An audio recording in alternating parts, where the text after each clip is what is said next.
When my husband kicked me out, I started cleaning at his company. And even now I can still remember the cold sting of that night. Standing outside the house I had once called my home, watching the door slam in my face while the life I had built for years fell apart in a single moment. It wasn't just the humiliation of being thrown out what hurt. The most was knowing that the man who once promised to protect me didn't hesitate to discard me like I was nothing. I didn't have my own family to run to. I didn't have savings tucked away. And the few friends I had were already burdened with their own struggles. So, for the first time in my adult life, I walked into a cheap hostel room with a plastic bag full of clothes, a shivering heart, and no clue what would happen next. I didn't sleep that night. I just stared at the ceiling, the fluorescent light humming as my mind replayed his words over and over. "You're useless. You contribute nothing." Those words echoed in my ears like a cruel anthem. I had spent years supporting his dreams, managing the house, cooking, cleaning, sacrificing my own ambitions. And yet somehow he had convinced himself and eventually me that I had no value. The next morning, I stood in front of the mirror in that tiny hostel bathroom, washed my face with water that smelled faintly of rust, and told myself the one thing I knew I had left: I will survive. I didn't know how, but survival was the only option. Later that day, I went looking for work anywhere that would take me. But the city was unforgiving to someone with no degree, no formal experience, and a reputation tied to a successful businessman who had now erased me from his narrative. I visited restaurants, offices, shops. Most offered sympathy, none offered jobs. By evening, exhausted and hungry, I found myself standing in front of the building I least expected to return to. My husband's company, the same place where I used to bring lunch for him, where employees used to smile warmly at me, where I once felt like I belonged. Now, I looked like a stranger, a ghost drifting through a place that had erased my existence. I wasn't planning to go inside. I just wanted to stand there and understand how my life had taken such a drastic turn. But then I saw one of the older janitors, a kind woman named Rihanna. I had known her for years. She walked outside, saw me, and immediately pulled me into a hug. I didn't intend to cry, but the moment she touched me with genuine compassion, my tears fell uncontrollably. I told her everything. She listened quietly, rubbing my shoulder, and then asked a question that would change my life. "Do you want a job here? It's cleaning work, hard work, low pay, but it's something."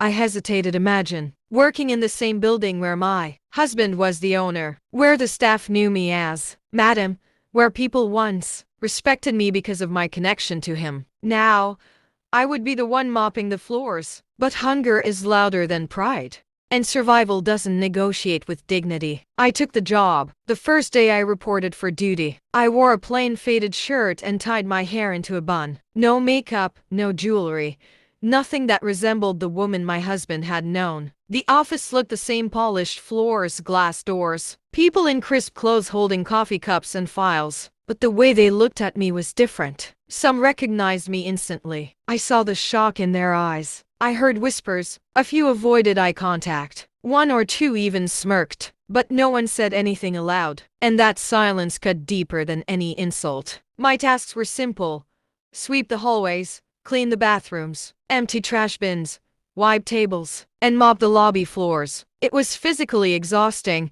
but it was also strangely grounding. Every wipe, every scrub, every lift of the mop felt like a tiny reclaiming of my own power. Small, but mine. Rihanna taught me small tricks to make the job easier, and she never treated me like I was beneath her. She said, "Work is work. A clean heart matters more than a dirty floor." For weeks, I avoided the top floor, the area where the executives worked and where my husband's office was located. But one day, I was assigned to clean there because another worker had called in sick. My heart dropped when I saw my schedule for the day. I told myself to stay strong, to not let fear swallow me. So, I climbed the staircase with a mop and bucket, my hands trembling slightly. When I pushed the door open, the familiar smell of expensive perfume and office polish hit me. Memories rushed in me, bringing him home-cooked meals, him hugging me after stressful meetings, us laughing about silly mistakes. But those memories felt like they belonged to another lifetime. As I cleaned the hallway near his office, I heard footsteps. I turned, And there he was, my husband. His eyes widened when he recognized me. He stopped walking. For a moment, neither of us said anything. The silence felt like a storm waiting to break. Then he said, "What are you doing here?" His voice wasn't angry. It was confused, almost ashamed. I wanted to respond with strength, but my throat tightened. Finally, I whispered, "Working." He looked around, as if hoping this was some misunderstanding. "Here? As a cleaner? Why didn't you go somewhere else?" That question stung more than I expected, because I knew the truth. He never believed I could survive without him. I lifted the mop slightly and answered, "Because this is the job I could find." He stared at me for a long moment and then quietly said, "Come to my office."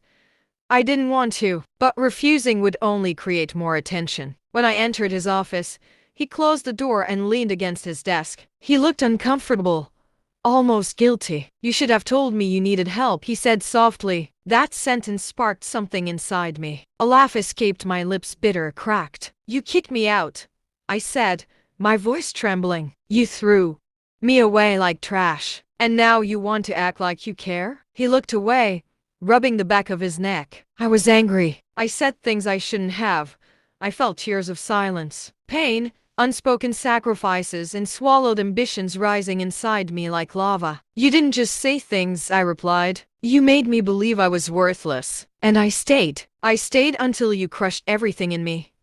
He had no answer. For the first time, I saw something in his eyes I had never seen before: fear. Not of me, but of the version of me who had finally found her voice. Before he could say more, there was a knock on the door. It was his assistant. She froze when she saw me. The moment was awkward enough to cut with a knife. I stepped back. "I need to get back to work," I said, and walked out before he could stop me. Over the next few days, he behaved strangely. I would catch him watching me from afar. Sometimes he looked like he wanted to talk. Other times, he avoided me completely. The employees treated me differently too, some with pity, some with curiosity, some with renewed respect because they saw how hard I worked despite everything. One evening, as I was collecting trash from the conference room, I overheard two managers talking. They didn't know I was inside because I was behind the door wiping the glass. One of them said, "Sir is acting strange these days, ever since his wife came back." "Well,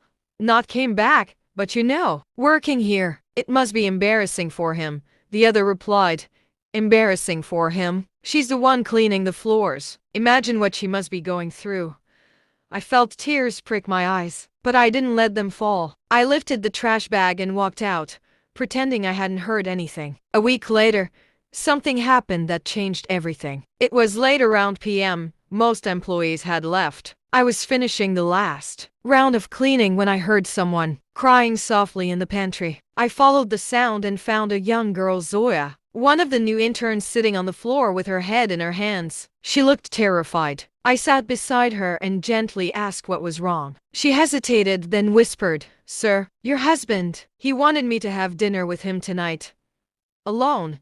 He said it would help my career." When I refused, he got angry. My throat tightened. My husband had flaws, many, but I never imagined he would misuse his power like that. I asked her for details, and as she spoke, the truth hit me.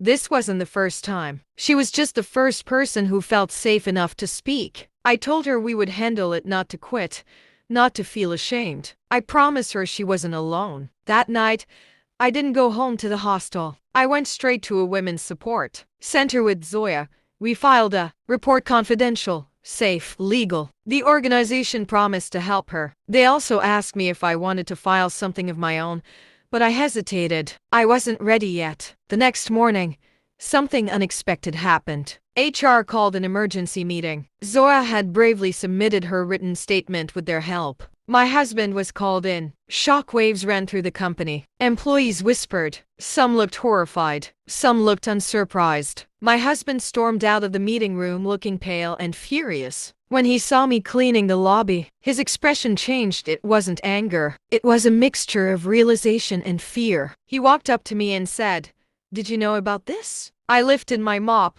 leaned on it, and replied calmly, "She told me last night." He clenched his fists. "You ruined me.